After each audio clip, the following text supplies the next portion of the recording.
কথা না বাড়িয়ে মূল ঘটনায় চলে যাওয়া যাক। সালাম আলাইকুম সাবিত ভাই, আশা করি ভালো আছেন। ঘটনাটি আমার দাদুর দূর সম্পর্কের আত্মীয়ের সাথে ঘটা।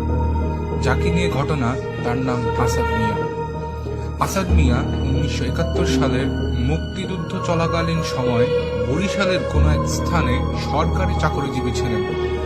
পাকিস্তানি মিলিটারিরা যখন বরিশাল আক্রমণ করে তখন উনি মুক্তিযুদ্ধে যোগ দেন। বরিশালের বাবুগঞ্জ নামক জায়গায় এক ক্যাম্পে তিনি প্রশিক্ষণ নেন। ওই সময় এক রাতে তিনি প্রাকৃতিক কাজে ক্যাম্পের পাশের জঙ্গলে যান। ভুলবশত একটি পুরনো কবরের উপর বসে পড়েন। তখন তিনি তার পাশে কিছু শব্দ শুনতে পান। তখন চাঁদের আলো ছিল। ওই আলোতে তিনি দেখেন পুরনো একটা গাছ থেকে একটি মহিলা উল্টা হয়ে নিচের দিকে হেঁটে নেমে আসছে। মহিলাটির চোখ বলতে কিছুই ছিল না। মহিলাটি দেখতে দেখতে তার খুব কাছে চলে আসে। তিনি কি করবেন কিছুই বুঝতে পারছিলেন না, এমনকি দৌড় দেওয়ার শক্তিও হারিয়ে ফেলেছিলেন। তখন তিনি দেখেন মহিলাটির মাথা ফাটা, আর ফাটা জায়গা থেকে অঝরে রক্ত ঝরছে। কিছু রক্ত কাপড়ে লেগে আছে আর চুলগুলো এলোমেলো। মহিলাটি ওনাকে ধরার জন্য হাত বাড়ালে তিনি দৌড় দেন। কিছু সময় পর তিনি পিছিয়ে তাকিয়ে দেখেন যে বিশাল আকৃতির কয়েকটি বড় বড় শূকর তার দিকে দৌড়ে আসছে। এটা দেখে তিনি আরো জোরে ভয়ে দৌড় দেন এবং একটি গাছের সাথে বাড়ি খেয়ে অজ্ঞান হয়ে যান। ক্যাম্পে ফিরছে না দেখে তার সঙ্গীরা তাকে খুঁজতে বের হয় এবং জঙ্গলের পাশে তাকে খুঁজে পায়।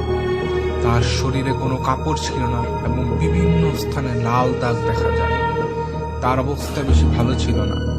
তার কিছুদিন পর তাকে তার গ্রামের বাড়িতে পাঠিয়ে দেওয়া হয়। তখন যুদ্ধ শেষ হয়ে গিয়েছিল। তার গায়ের লাল দাগগুলো কিছুটা বড় হয়ে কালো হয়ে যায়, সাথে প্রচুর ব্যথাও শুরু হয়। বহু ডাক্তার দেখিয়েও কোনো লাভ হয়নি। শেষে এক কবিরাজের শরণাপন্ন হন। কবিরাজ তাকে বলেন তিনি যে জায়গায় বসেছিলেন সেটি ছিল একটি কবর। পরে খোঁজ নিয়ে জানতে পারে যে কবরের উপর বসেছিলেন ওটা একটি তরুণ যুবকের কবর ছিল, যে মানুষের উপর কালো জাদু করত।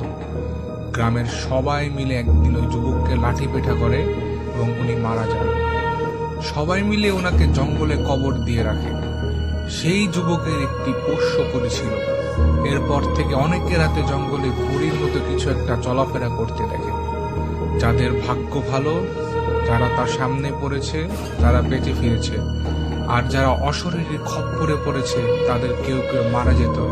আর যারা বেঁচে ফিরত তাদের শরীরে এরকমই লাল দাগ দেখা যেত, যা কিছুদিন পর কালো হয়ে পচা শুরু করত আর অবশেষে মারা যেত।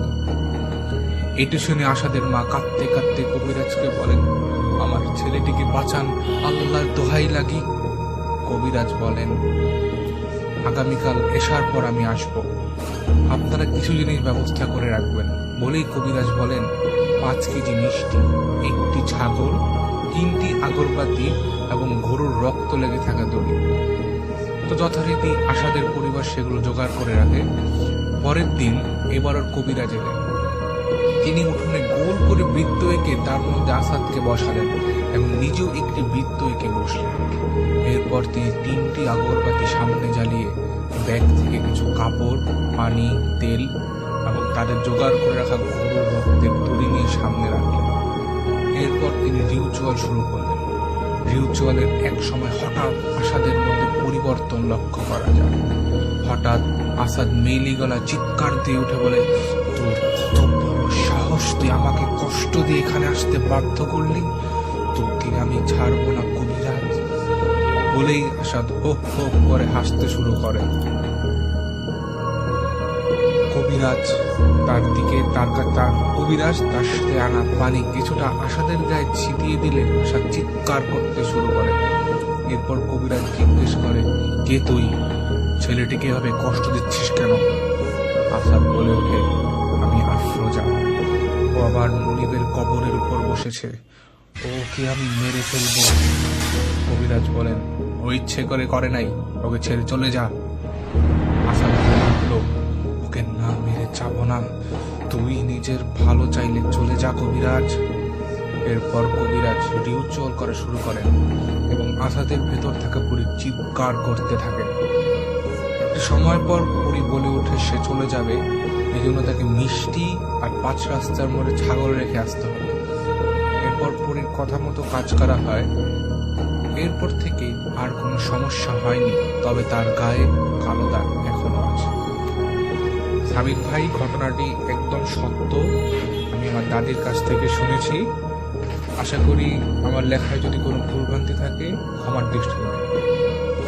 অসাধারণ ফরহাদ, চমৎকার একটি গল্প পাঠানোর জন্য আপনাকে ধন্যবাদ।